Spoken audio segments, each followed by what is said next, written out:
इसी आचरण के माध्यम से कुछ व्यक्ति भक्तों के लिए सदमार्ग और भगवान विष्णु की याचना का याचक सही रास्ता बताने वाला मिल जाता है। वो व्यक्ति अपने जीवन में अपने इतिहास में नाम ले लेते हैं और मानव जीवन को धन्य धरोहर बनाते हुए परमात्मा के लिए प्राप्त हो जाते हैं। बोलिए ओम विष्णु हरि घटघटवासी नारायण की जय। कुछ संसार में प्राणी अपनी दौलत इकट्ठी करने में लग जाते हैं, क्योंकि उनका दौलत के लिए जन्म होता है। दौलत इकट्ठी कोई भी करो, लेकिन दौलत का सही उचित प्रयोग करना, ये अर्थ लगाना या फिर उसका सही तरह से उसे इस्तेमाल करना, ये सबका काम नहीं है। दौलत कुछ इस्तेमाल करने वाले होते हैं, जैसे पैदा होता है दान करते हैं, भंडारे लुटाते हैं, धर्म करते हैं, और कुछ जोर जोर के रखते जाते हैं। भगवान विष्णु कहते हैं कि संपत्ति जोल के रखने वाले जो होते हैं, ये संपत्ति के रखवाले हैं। ये दान नहीं कर सकते, ये खर्चा नहीं कर सकते, और फिर अपने भी लिए 1 रुपया इस्तेमाल नहीं कर सकते। तब तक नोटिस आता है और बिना मुहूर्त के वो उठा लेता है, क्योंकि वो जब आता है दुनिया में तो उसके लिए किसी की आवश्यकता नहीं है। ऐसे ही मेरे प्रिय परिवारजनों, आप अपना माध्यम सही तरह से उचित चुनाव कीजिए, क्योंकि अपना संग जो है, अपनी आदत जो है, अपना माध्यम अच्छा चुनाव कर लीजिए, क्योंकि बड़े बड़े महान ऋषियों ने अपना जीवन में इतिहास बनाए हैं। आज उनके नामों से, आज ग्रंथ की कथा ग्रंथों में से निकाल कर और उनका उच्चारण किया जाता है। आज हम भी चाहते हैं और हमारा भगवान विष्णु भी चाहते हैं, हमारा वंशज, हमारा संतान, हमारा सनातन उच्च शिखर की ओर तक जाए। दान कल्याण करने के लिए हम और आप कितने कितने प्रयास करते हैं। एक छोटी सी जिंदगी है, इसके लिए मकान बनाना, पढ़ाई करना, नौकरी का इंतजार करना, और कितने कितने मंसूबा बनाते हैं। गाड़ी बंगला, कितनी तैयारी करते हैं शादी के लिए, और कितनी तैयारी करते हैं बच्चों को पालने लिखाने के लिए। लेकिन बात यह है, ये तैयारी तो हम और आप करते हैं, दौलत भी तो जोड़ते हैं, लेकिन हम उन्हें मार्ग, हम उनका खान पान, हम उनके रास्ता का सही उचित पालन, उचित उनका मार्ग उन्हें उपस्थित नहीं कर पाते हैं। इसलिए हमारे परिवार भटक जाते हैं, हमारे परिवार टूट जाते हैं, हमारी मेहनत विफल हो जाती है। इसलिए ये क्यों बढ़ता है? हमारे घरों में टेंशन जन्म ले चुकी है। आधे से ज्यादा बीमारियां बनती हैं हमारे टेंशन से, हमारे कलह से, हमारी चिंता से। शुगर कब बढ़ता है? चिंता करने से। जब चिंता करोगे शुगर बढ़ जाएगा, बीपी बढ़ेगा, हार्ट बढ़ेगा, और तरह तरह की बीमारियां हो जाएंगी। इनका निवारण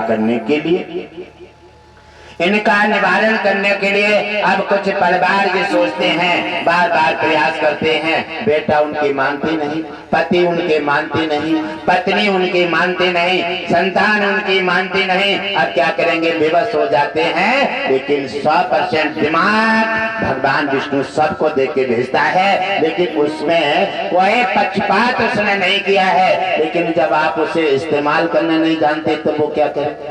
इस्तेमाल करना नहीं जानते। 100% दिमाग देने में कोई पक्षपात नहीं किया है। उसे कोई भी वो साधु बना के नहीं भेजता, कोई विद्वान बना के नहीं भेजता है, और कोई चतुर और भोला बना के वो नहीं भेजता है। वो केवल सिर्फ इंसान बनाकर भेजता है, जहाँ के खान पान रहन सहन से हम देवता भी बन जाते हैं, और देवता से राक्षस भी बन जाते हैं। अब देवताओं का और राक्षसों का दोनों का माध्यम अलग अलग है, और माता पिता एक ही है, भगवान विष्णु। क्योंकि देवताओं का मैंने अलग आचरण, और फिर मांसाहारी शाकाहारियों का भी अलग चुनाव किया है। घर की गौ माता शाकाहारी है, और शाकाहारी पर जब प्रहार होता है और हम ये कह देते हैं कि हम क्या करें, कोई कहते हैं कि हमारी खेती गाय उजाड़ रही है। अरे आप उनसे नफरत क्यों करते हो? आप जिस माँ के उदर से जन्म लिया है, और इस माँ का आपने स्तन इस्तेमाल किया और उन्होंने आपको पालन पोषण करके, और जब थोड़े बड़े हो जाते हैं, कुछ बच्चे ऐसे होते हैं थोड़े होशियार होते पर भी माँ का भोजन लेते रहते हैं, और उस समय माँ कहती है अब तुम बड़े हो गए हो, अब तुम बड़े हो गए हो, खाना खाने लगो या गाय का दूध पीने लगो। इसी प्रकार से जब बड़े हो जाते हैं और माता पिता की बात नहीं मानते तो माँ क्या कहती है? माँ का हृदय टूट जाता है। और जो माँ के लिए कुछ नहीं कर पाया, जो इस भारत जैसे पवित्र अपने देश में जन्म लेकर के जो सनातन का कुछ नहीं कर पाया, और जिन्होंने मंदिर नहीं रखा पाया, बना पाया, वो इस मंदिर को कैसे रखा सकता है? ये भी सबके मंदिर हैं। ये है मन मंदिर जिसमें भगवान विष्णु निवास करते हैं। और जाते हैं और व्यवस्था को देख लेते हैं और उनकी व्यवस्था नहीं सुधर पाती, और जो माता पिता को धिक्कार देते हैं, कितने लाड़ प्यार से पालते हैं, वो अपनों गीले में सोती है, तुम्हें सूखे में सुलाते हैं, अपनों नहीं खाते वो भूखे सो जाते हैं, और संतानें जब बड़ी हो जाती हैं तो माता पिता को धिक्कार के धक्का मार के बाहर कर देते हैं। शराब पी करके माता पिता और देश के महापुरुषों पर बार बार करते हैं, बार बार प्रहार करते हैं। क्या हो गया है मेरे देश को, क्या हो गया है सनातन को, क्या हो गया है परिवारों को, क्या हो गया है, क्या मेरे देश और समाज, क्या मेरे हिंदू समाज के लिए क्या नजर लग गई किसी की?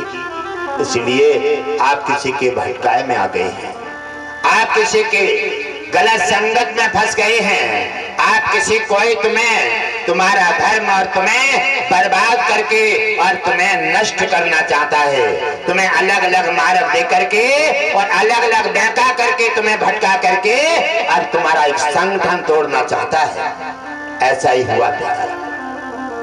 अंग्रेज कितने आए होंगे? अंग्रेज ज्यादा आए होंगे, 1000, 2000, 4000, 5000, 6000, 10,000। और तुम्हारे हिंदुस्तान में कितनी जनसंख्या है? आखिर उन 10,000 अंग्रेजों ने आकर के और तुम्हारे भारत पर राज्य कैसे कर लिया? ये क्या कारण है? कारण ये है कि हम तुम लालच में आ गए, हमें तुम्हें तोड़ दिया, हमें तुम्हें फोड़ दिया, बेटा को बाप से और बाप से बेटा को अलग अलग कर दिया, और उन्होंने कहा वोट डालो और राज्य करो। इसलिए उन्होंने कहा किसी को कुंवर साहब के दिया, और अनेकों राजा अपनी सेना लेकर के और उनकी टोली में शामिल हो गए। ये कमी किनकी है? हमें तो अपनों ने लूटा, गैरों में क्या दम थे, और कश्ती वहीं डूबी जहां पानी कम था। कष्ट हम अपने कष्ट को जन्म देते हैं, हम अपने एक लालच के स्वार्थ में आकर के कुंवर साहब नाम रख दिया। किसी का 50 एकड़ जमीन दे दी, जमीन का अंग्रेजों के बाप के थे, क्या वे साथ लेकर आए थे? नहीं, सब तुम्हारी जमीन, और उन्होंने अपना दिमाग इस्तेमाल किया और तुम में फूट डाले और अपना शासन जम के किया, आपको बर्बाद कर दिया। हमारे पूर्वजों को उन्होंने हंस हंस के मारा, कहीं गर्दन काटे, कहीं हाथ काटे और कहीं पैर काटे। इतनी दुर्दशाई की। आज हम उनकी परंपरा को, आज हम उन्हें संविधान के लिए, आज हम उनकी इंग्लिश के लिए आज लगातार इस्तेमाल कर रहे हैं।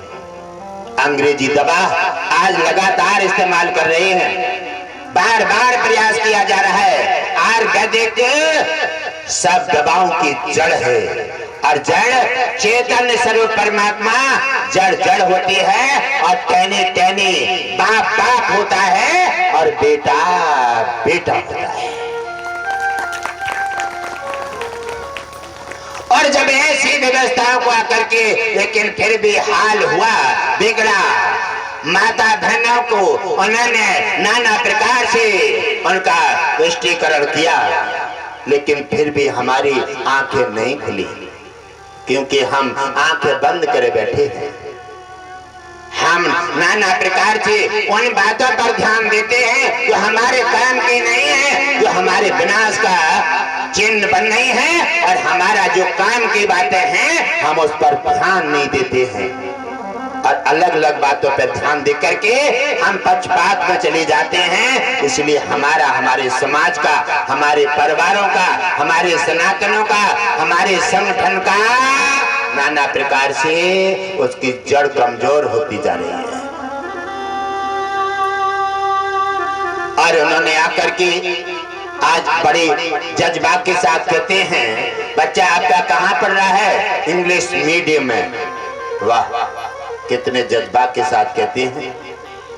एक सज्जन आए, कहने लगे हमें इंग्लिश आता नहीं है, इंग्लिश आता है हिंदी आता ही नहीं है। हमने कहा ठीक है बैठ जाओ। मैंने कहा जन्म कहाँ लिया? हिंदुस्तान में। माता पिता कौन है? हिंदुस्तानी। मिट्टी कहाँ की थी? हिंदुस्तान की।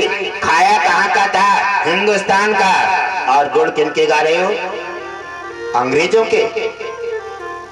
हमने कहा ठीक है बैठ जाओ। कहने लगे क्या करोगे? दवाई लो इंग्लिश में, जो भी एक चीज आ रही है और सब इंग्लिश में। अगर इंग्लिश नहीं पढ़ोगे तो हिंदी में कोई चीज है नहीं, क्या करेंगे? इसलिए कुछ समझ में नहीं आता है। मैंने कि थोड़ी देर बैठ जाओगे? बैठ जाओ, मैं आपको थोड़ा सा समझाने का प्रयास करूंगा। अगर आपको मेरी बात आपको मिले तो ले जाना, वरना मेरी यहीं छोड़ देना, कोई बात नहीं है। हमने कहा कोई भी चीज हिंदी में नहीं है, सब इंग्लिश में है। मैंने कहा तुम्हारा जन्म हुआ तो जन्म में जा करके, और तुम्हारा जन्म हुआ तो जन्म के समय पर शुद्धिकरण कराया गया, तब वेद मंत्र काहे से बोले गए? इंग्लिश में थे।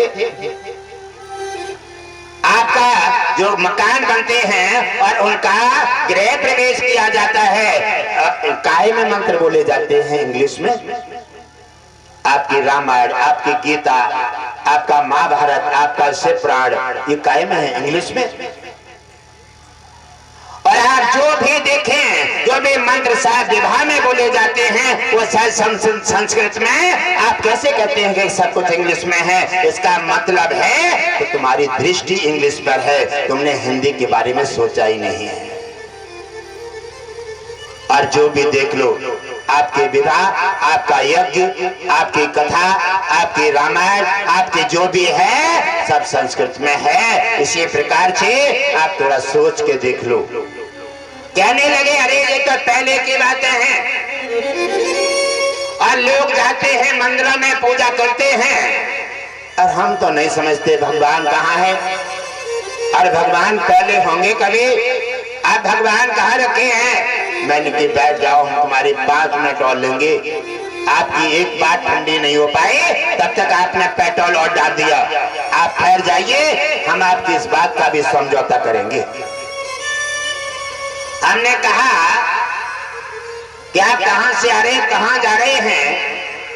कहने लगे हम बाजार से आ रहे हैं और घर पर जा रहे हैं, थोड़ा जल्दी में हैं। मैंने हाँ आप जल्दी में हैं, आपके दादा एक्सपायर हो गए हैं ना? कहने लगे आपको कैसे पता चला? मैंने कहा ये बात नहीं है, और ये भी बता सकता हूँ क्या तुम्हारे दादा ज्यादातर क्या पसंद करते थे? कहने लगे क्या पसंद करते थे? मैंने कहा मोतीचूर के लड्डू। मोतीचूर के लड्डू मिल जाते थे तब ऐसे एक ही जगह और 10 पार कर जाते थे। कहो पसंद करते थे? नहीं। कहने लगे बिल्कुल सत्य है तुम्हारी बात। मैं ठीक है और बैठ जाओ, एक एक बात आपके दिमाग में जाएगी। मैंने कहा आपके बाबा मोतीचूर के लड्डू पसंद करते थे? हाँ ठीक है। और एक बात बताएं, आपके बाबा के लिए ले जाने के लिए जल्दी है, क्योंकि अंतिम यात्रा है, 3 विवाह होते हैं। एक जन्म, एक मृत्यु और एक विवाह, 3 संस्कार है। ठीक है, आप ले जाना चाहते अंतिम संस्कार है और ऐसा करना है, बाजार चले जा रहे हैं और बाजार से 2 मोतीचूर के लड्डू ले जाना और ले जा करके उनकी अंतिम यात्रा है ना, उन्हें प्रेम से और भाव के साथ 2 लड्डू खिला देना है और 2 लड्डू खिला करके तब उनकी अंतिम यात्रा करनी है। कहने लगे आप अजब बात कर रहे हैं, अरे वो मर गए हैं, आप वो लड्डू कैसे खा लेंगे? अरे मैंने कही आप इतने क्यों चीख रहे हैं, मर गए हैं ना, लड्डू कैसे खा लेंगे? क्यों? अरे पहले 1 किलो पे हाथ घुमा देते थे, अब 2 तो खा ही सकते हैं, 2 भी नहीं खड़ेंगे। अरे कहने लगे महाराज वे मर गए हैं। अरे मैंने कि चलो मैंने ये सुन नहीं पाया तुम्हारी बात कि वे मर गए हैं। अच्छा ये शब्द कोई अलग है, मर जाने वाला? कहने लगे हाँ, क्या आप नहीं जानते हैं? मैंने कहा सुना था, मैं जानता नहीं हूँ। कहने लगा मर जाने वाले और होते हैं। मैंने ठीक है, ऐसा करो आपके पास कलम है, आप कलम ले जाओ और एक कागज ले जाओ और एक जिंदा व्यक्ति को देखें और एक एक पुर्जा गिन लो, एक एक पुर्जा उसका गिन करके लिख लो, कहीं भूल जाओगे। और जब सब गिन लो और गिन करके और फिर मरे भय के गिनो जा करके, अगर एक भी छोटा पुर्जा भी अगर कम हो गया हो तो मैं तुम्हारी बात मान लूंगा, और अगर पुर्जा नहीं कमा हो तो आप 2 लड्डू खिला करके उन्हें अंतिम यात्रा में ले जाना, ये आपका फर्ज पूरा हो जाएगा। कहने लगे महाराज आपने मुझे क्यों उलझा दिया है? मैंने कहा उलझे भाई पहले से हैं, आप पहले से उलझे हुए हैं, मैं तो आपको सुलझा रहा हूँ। आप उलझ गए हैं, पहले से उलझे चल रहे हैं, मैं तो आपको सुलझा रहा हूँ कि आप सही मार्ग पर आ जाइए। कहने लगे क्या मरे भाई कैसे खा लेंगे? मैंने कि उनके जो जीवित के हैं वो सब अंग गिन लीजिए और उतने ही मरे भाई में गिन लीजिए, अगर एक भी अंग कम जाए तो मैं मान जाऊंगा कि नहीं खा सकते हैं, अगर दोनों में पूरे बराबर हैं तो आपको खवाना पड़ेगा और तब अंतिम यात्रा में ले जाएंगे। या फिर ये समझ लो कि भगवान है, या फिर ये समझ लो। कहने लगे तुम्हारी बात बिल्कुल सही है। मैंने कहा क्या निकल गया? वही तो निकल गया जो अंतिम सत्य है, जिससे कहते हैं परमात्मा, जिससे कहते हैं रूह, जिससे कहते हैं बोलता पुरुष, और वही निकल गया है। वो चैतन्य स्वरूप परमात्मा है, वो रंग रंग में रमाया हुआ है। भगवान की जय। उन्होंने हट करके लेट करके प्रणाम किया। क्या फिर किसी दिन मुलाकात करेंगे? आपने हमारा कितना बड़ा संदेह दूर किया है। मैंने कहा ये मेरा काम है और मैं अपना कर्तव्य का पालन करता हूँ। मेरा काम है घोड़ों पर गुलाल फेरना, मेरा काम है प्रवचन देना, मेरा काम है सत्य का मार्ग देना, और कोई क्या ले सकता है? कोई उसे अच्छे में उतारे या गलत में, या फिर रख के ले जाए या फिर छोड़ दे, ये उसका काम है। जैसा करेगा और वैसा भरेगा। बोलिए सद्गुरुदेव भगवान की जय हो। आगे बढ़ जाते हैं। ऐसे ही मानव की गतियां जो हैं नाना प्रकार से विपरीत रास्ताओं पर परिवर्तित हो गई हैं, उनके चुनाव कर लिए हैं, इसलिए उन्हें कुछ भी नहीं मिल पा रहा है, साधन नहीं मिल पा रहा है। ये बताओ बाप शराब पीता है तो बेटा तो पिएगा। जब बाप उनके सामने बार बार कुकुर के बोतल में पी रहा है। एक गांव में एक बड़े बूढ़े हुक्का पीते थे। हुक्का काफी लंबी दाढ़ी का होता है और हुक्का पहले ज्यादा पीते थे, शौकीन होते थे। और हुक्का और उस पर एक रख दिया कि चिलम उन्होंने दिया, नाती को भी कहा बेटा इधर आओ, थोड़ी सी अग्नि रख लाओ। अग्नि रखन गो। उसने सोचा बाबा बड़े मन से पीते हैं रोज और बहुत मन से पीते हैं और अग्नि रख लाते हैं मेरे से। अरे चलो लाओ आज मैं भी देख लूं जहाँ में कितना स्वाद है। और रास्ता में से अग्नि लेकर लग करके आ रहा था और वहां ने वहीं सुलगाना शुरू कर दिया। एक दो सूता मारा और ला करके बाबा को दे दिया। बाबा ने उसका अनुभव नहीं कर पाया, धसा मारने लगा, लगता है कि ये बहुत दूर से ला रहा है, चल कोई बात नहीं। दूसरा दिन फिर व्यतीत हुआ, ऐसे 2-4 दिन हो जाते हैं, तब तक वो नाती बाबा का बाबा बन गया। और चिलम पीने में जब आए अग्नि रख करके तो बाबा को बिल्कुल जला के दे दी। कहने लगे ये क्या है? कहने लगे बाबा ये कुछ नहीं है, आपने अग्नि की कहा था, अग्नि ने गलती की है, इसमें मैं क्या करूं? अग्नि तेज हो गई होगी और आपके तम्बाकू को जला दी होगी, इसमें मेरा क्या दोष है? थोड़ी हवा तेज चल रही थी। कहने लगा अरे तेरी जो हरकत है मैं समझ रहा हूं। अरे बाबा अब चिलम पीने वाले की हरकत समझ रहे? आखिर आप कितने समय से पीते हैं, ये अच्छी चीज है तो आप पीते हैं, हम भी देख देख कर सीख गए। और बाबा अब ये हमें पीना अब हमसे नहीं छूटेगी, 4 दिन हुए हैं। कहने लगे ये तो गजब हो गया बेटा, ये अच्छी चीज नहीं है। कहने लगे बाबा ये पट्टी मत पड़ाओ, अच्छी चीज नहीं होती तो आप नहीं पीते। बाबा ने सिर में हाथ मारा कि मैंने कभी भी बच्चों से बीड़ी सिगरेट में अग्नि नहीं लगवाना चाहिए और कभी भी शराब बच्चों के सामने बैठकर नहीं पीना चाहिए, क्योंकि संगत से गुड़ उपजे, कुसंग से गुड़ जाए, बांस फांस मिश्री एक ही भाव बिका। उन माता पिताओं ने, उन हमारे देवताओं ने गलती करना आरंभ कर दी है और उन्हीं के सामने बैठकर पीते हैं और झूमते चले आते हैं। जब झूमते चले आओगे तो फिर बेटा और नाती सोचेगा कि वही अच्छी चीज है, और जब तुम पियोगे 1 बोतल और 4 बोतल पर जब हाथ मारेगा और जब तुम उसे डांटोगे तब तुम्हारे गले मान में हाथ डालेगा और गिरा देगा। ता दिन तुम्हें एहसास होगा कि शराब पीने में और पिलाने में और बच्चों के सामने रहने में शराब का अवगुण गिराने में कितना आनंद आता है। ता दिन तुम इज्जत पर ख्याल करते हो। अरे बच्चे ने और तुमने पी करके सैकड़ों लोगों की इज्जत उतारी और गालियां दी, ता दिन तुमने एहसास नहीं किया। अरे करनी भरने का मेला है, इससे कोई नहीं बख्शा जाएगा। आज करोगे और कल भरोगे, किसी को गाली दोगे कल तुम पर लाठी अवश्य पड़ेगी। अगर किसी का हाथ तोड़ोगे तो दूसरे दिन तुम्हारे हाथ क्या भले समय लग जाए, गर्दन अवश्य टूटेगी। ये विधि का विधान है। भगवान विष्णु संसार रचने वाला आपके लिए देख रहा है। मेरा मतलब निवेदन है कि आपने जो गलती की है उसको हमारा देश, हमारा सनातन, हमारा भारत आज इसका भुगतान कर रहा है।